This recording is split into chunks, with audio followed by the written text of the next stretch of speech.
Statistics never tell the full story. But in Minnesota, the numbers are on our side.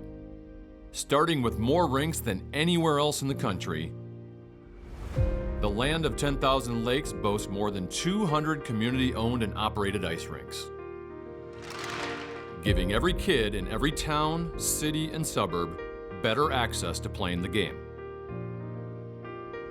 which gives Minnesotans a leg up at every level of hockey. From mites to college to pros for both boys and girls, the numbers show Minnesota has the home ice advantage.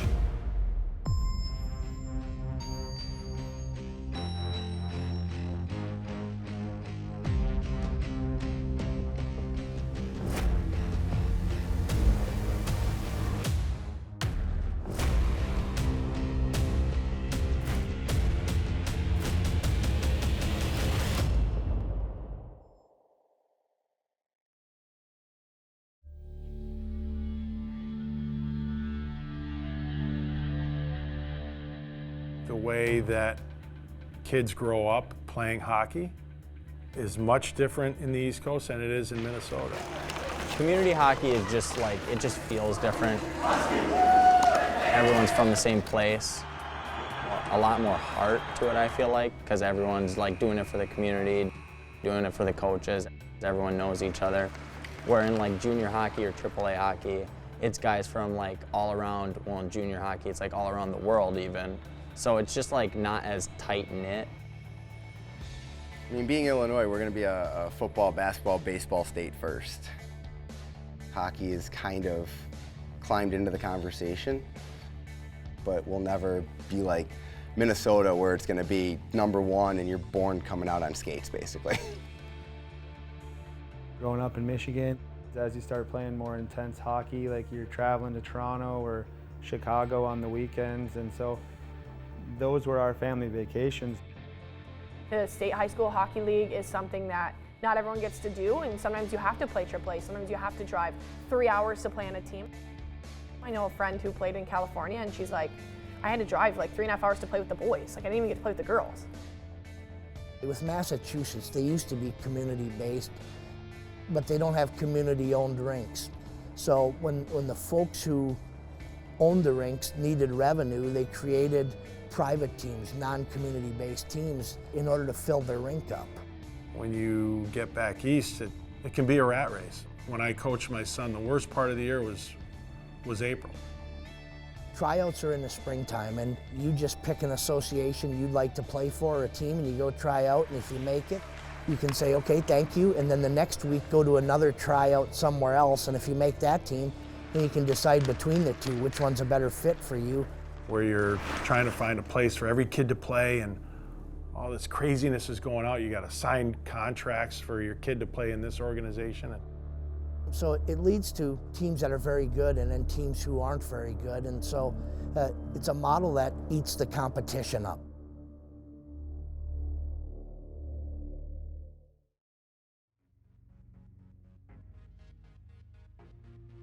No one is saying that hockey's cheap to play, but in Minnesota, for a really expensive association, you're maybe paying $2,000 for your Pee Wee or your 12U player. If you went to Michigan, Ohio, Pennsylvania, any other state really, it's $10,000, $15,000, sometimes $25,000. If you're going to a school that's a hockey school, where it's online school and then you're skating, it can be $20,000, $30,000. So I'm not saying that $2,000 for a year of hockey for my one kid, that's not a drop in the bucket. But we are so fortunate that that's expensive compared to what other states are.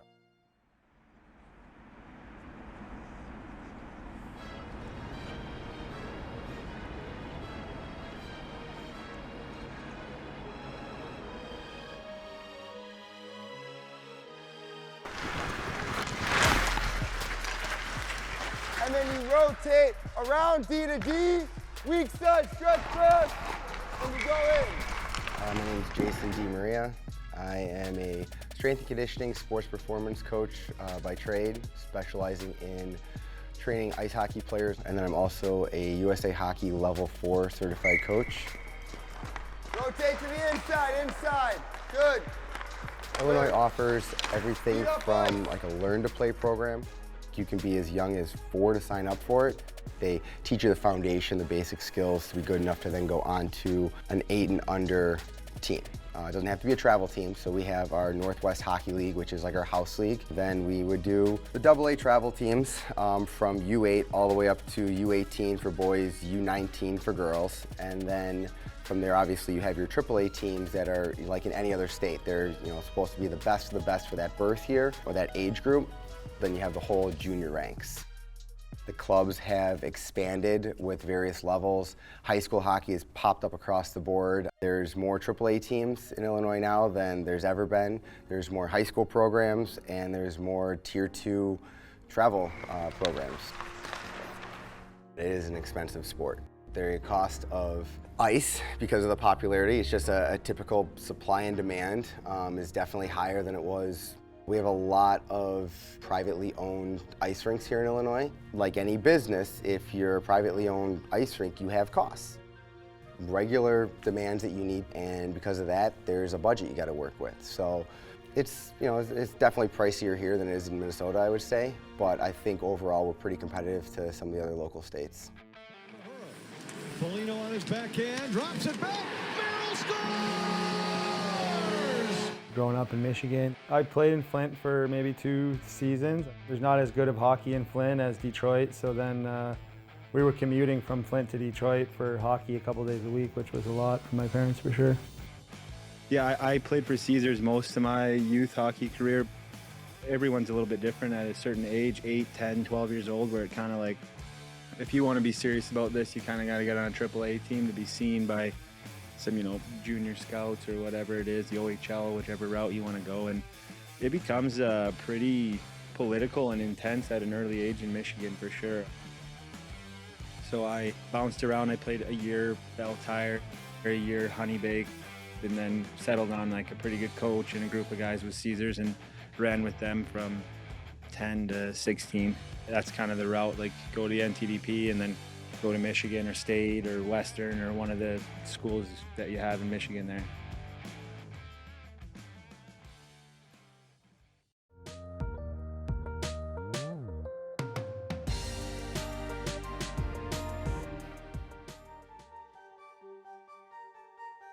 High school players are inspiring and getting kids into the sport because of what they're accomplishing on the ice. When Noah was a junior in high school, currently plays for the Philadelphia Flyers. 0-0 game in overtime. The stick of Cates. He's got Petronik on him. Cates with a goal! The Ponies will go on to be your Section 4 AA champion. And I look at that through the eyes of a 6, 7, 8-year-old growing up in Stillwater who's at that game and says, how could I not want to be the next Noah Cates? I was standing on the railing out there, and I was watching warm-ups, and I was like, these guys are so good. I can't wait until I can play high school. If we weren't playing, we were going to either watch other girls' games locally or we were watching our boys play. You made it a part of your day. So before a kid in Eden Prairie wants to be the next Kirill Kaprizov, he sees Casey Middlestad at the rink and wants to be the next Casey Middlestad. All over the state, big towns and small towns, there is that top player on every team, and they are inspiring that boy or that girl to want to be on that high school team. You dream of playing for that team. That's a big team in town. These kids dream of playing for that high school. Minnesota leads the country in NHLers. Division I men and women. Number of players on national teams. It's not even up for debate.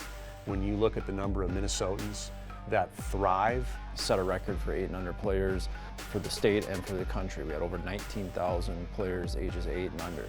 More people, boys and girls, playing hockey than you have in any province in Canada outside Ontario, which is unheard of.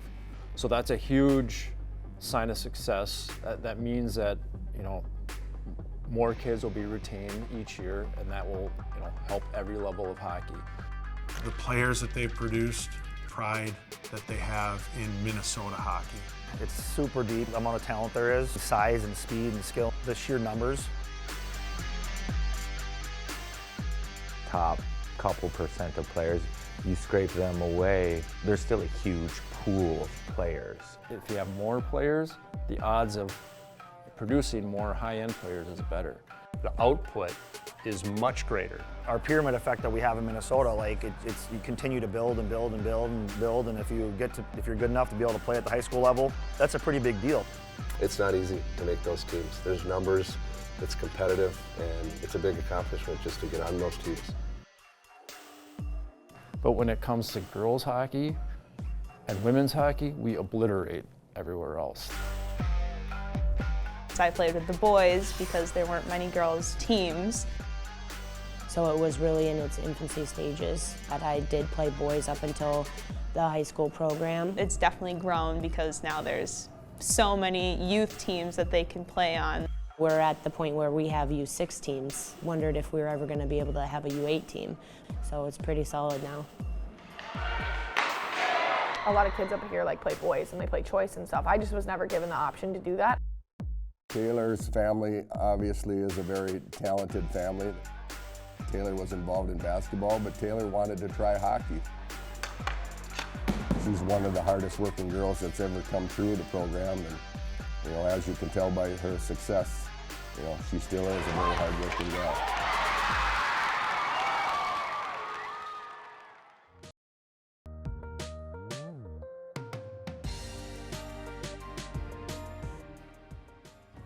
Taylor Heisey, University of Minnesota. The senior forward led the NCAA with 66 points, earned All-America First Team honors, and was named WCHA Player of the Year. Winner of the 2022 Patty Kazmaier Memorial Award is Taylor Heisey, University of Minnesota. It's just something that I would have never imagined. I think as a kid starting off, I thought I'd maybe be playing, maybe in the WNBA, I don't know. She made the trip, every day from the Lake City area to Red Wing. The rest is history. Red Wing's more so known for their hockey program since Lake City doesn't really have one anymore. It was more just like a co-ed put together league for kids to have fun and just do what they wanted to do. I just wanted to get more hockey in, and Lake City wasn't necessarily giving me that chance. I loved playing with my hometown. I loved playing with my brothers. My dad set this up, another basketball hoop. Looks like it's a little tilted there. Go to school with Grace, go to school with Maddie, go to school with Crystalyn, Odin, Gracie. Half our team's on here, I think. My parents were very, very good with knowing that I was a very determined kid, and what I wanted to do was get better and kind of be at the best of what I was going to do. Over here, and then these are my 3 gold medals from the World Championships, and then my silver from this year at the World Championships as well with the national team. That's hilarious. I've never seen this many people there in my life, so this should be good. This is what I grew up playing. Grandpa! What's up? Drove me to school, he drove me to the cities. I've never seen this many people on the rink in my life. Oh, hi, buddy. I wouldn't have had any clue about hockey living here. I would have played basketball for, I'm sure, the rest of my life.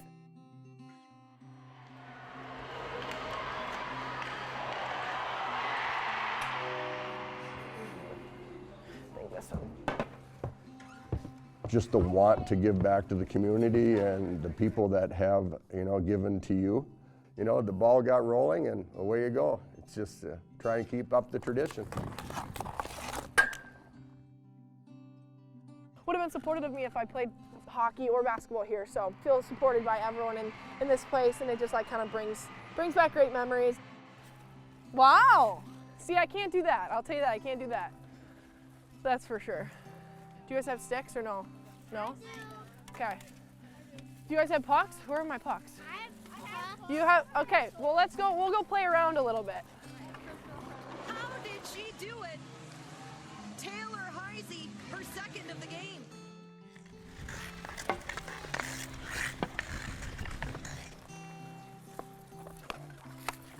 Good job, buddy. Anyone in Lake City that's wants to play hockey or likes it, someone will end up telling my mom in the school, and then my mom will be like, let's run home and get a stick. Good catch. Especially with youth girls, I think having them look up to female hockey players is super important. Having them see that they can get to that point too. Let's go, ladies! Big game, let's turn this result around from last year. When it first started out, you didn't have enough former female players in the late 90s to get involved, but now you've got all these unbelievable players from Minnesota. They had the older girls doing stuff for them 5-10 years ago, so now it's their turn to give it back. For me and a lot of the girls, it's nice having people to look up to and people to help you out. D-side here, ladies, D-side, let's go! They're committing to our program, they're abiding by our rules, and they're giving, their effort every single day. Yeah! Woo! Ladder line, ladies! She's just always there for us. She's always at a rink. She's always doing something with hockey.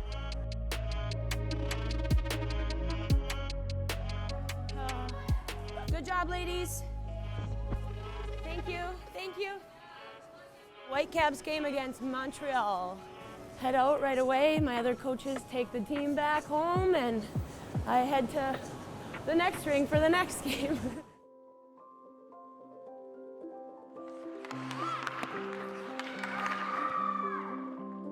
She knows the program really well, so I think it's very helpful for us and for her to have that experience, especially playing with the Bulldogs and then playing with the Whitecaps too.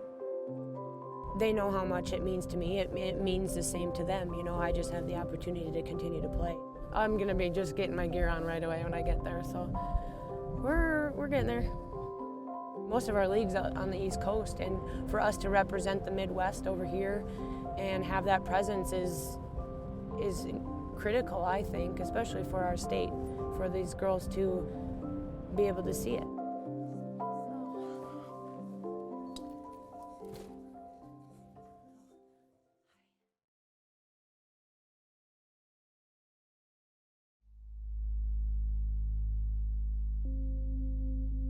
It requires a lot of manpower to just be there and run these places. A lot of former players that come back, whether they're involved with their families and their kids or they're just former hockey people, put back into the program that they loved and that they continue to work it. We're here with guys like Luke Lohite, Matt Cothy, guys I won the state championship with. Good way to get some ice time over winter break here. Yeah. I've always seen guys like Jimmy Schultz come back and help with our high school team. That's something that's influenced me. Forward versus D or just 3-on-3, anything. I can do the Russian drill. You guys like this one? How close do you get with these guys? I mean, they're not your brothers, but after playing hockey with them for so many years, they turn into your brothers. Move, Josh. Yeah. Yeah. That's all they want to do too, is to play high school hockey in Minnesota. They want to play for Minnetonka too. Their parents are the ones who drive us to all these games, all these practices. I can never repay them for all they've done for me. Go get it, protect it. Nice. Hurry up, hurry up. We'll do a Monday night skills night where our high school kids come out and work with all the youth kids. They learn so much about the game from being out here coaching these kids. All right, let's see it. Keep going, good move. I have a good opportunity to teach these kids a lot of good things and create some good relationships. They try a little harder too when the players out there want to impress us and stuff. Score! Woo!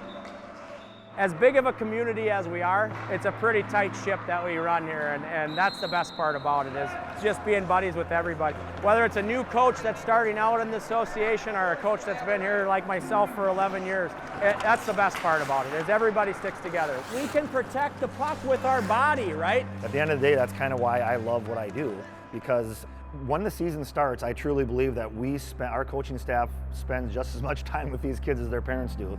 And the parents say that to us all the time.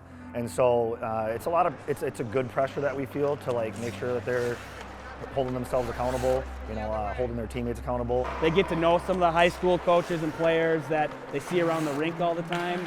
It drives them, it motivates them to see some of these other girls that were probably in their shoes 5, 6, 7 years ago. With 85 hockey teams, he's probably coached at least 95% of them. If he doesn't know their name, I'm very shocked, but it's crazy the time and effort that we put into it. Hockey's given me everything I have, so I try to give back as much as I can. It's not just board play all the time. It can be anywhere on the ice, as long as you know where the defender is. Does that make sense? All right, have a great night, boys. Have a good night. See ya. I'm very fortunate to be ahead of this program. I say that every year when I have my parent meeting. I'm super fortunate to be the head coach of this program. To have a whole bunch of people who want to volunteer to coach little kids who really don't listen that well is pretty special. But they do it because that's how it was, and they know how important it is. It was to them and it is to the kids. It's rewarding on nights like this when we're out skating with the kids. Thanks, Mike. Paul got the floor scrubber working today. We adapted a program as a board, PEP, Power Edge Pro. It works on agility, muscle memory, quickness, overall athleticism on your skates and with the puck. Tonight's Monday night, PEP night in Roseville.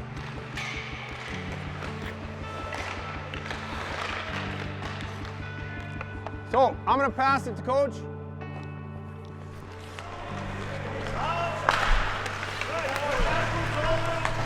Someone was always there for me. And I mean it with all of my hockey soul. Like, someone was always there. Yep! Like, tomorrow morning, there's early morning at 6:30, and there's gonna be 2 coaches on the ice for the kids. Why? You know? Sometimes you don't understand it. Like these 2 gentlemen that are behind me, they've been given for a long time. And it's not just for their own kids. I mean, someone was always there for us.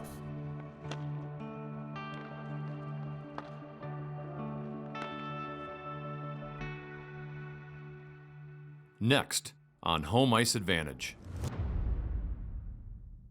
Who knows, if I hadn't have been in the state hockey tournament, I might not have had the hockey career that I ended up having. Do you really get 18,000 people to watch a high school game? It's like, yeah, for like 4 straight days. You get down to the bottom of it, well, love.